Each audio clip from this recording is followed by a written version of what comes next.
నెల్లూరులోని బారాషహీద్ దర్గా ఆవరణలో ఉన్న స్వర్ణాల చెరువును 20 కోట్ల రూపాయల నిధులతో అభివృద్ధి చేస్తున్నట్లు పురపాలక శాఖ మంత్రి నారాయణ వెల్లడించారు. నెల్లూరులో పర్యటించిన ఆయన చెరువు ప్రాంతాన్ని సుందరమైన టూరిజం పార్కుగా ఏర్పాటు చేస్తామని తెలిపారు. రాబోయే 5 ఏళ్లలో విద్యలో దేశంలోనే నెల్లూరును మొదటి స్థానంలో తీసుకొస్తామని మంత్రి అన్నారు.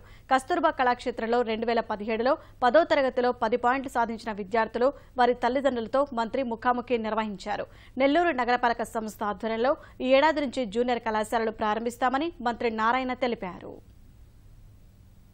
సంవత్సరం 10 out of 10 11 మంది వస్తే ఈసారి 49 మంది మున్సిపల్ స్కూల్స్లో వచ్చారు.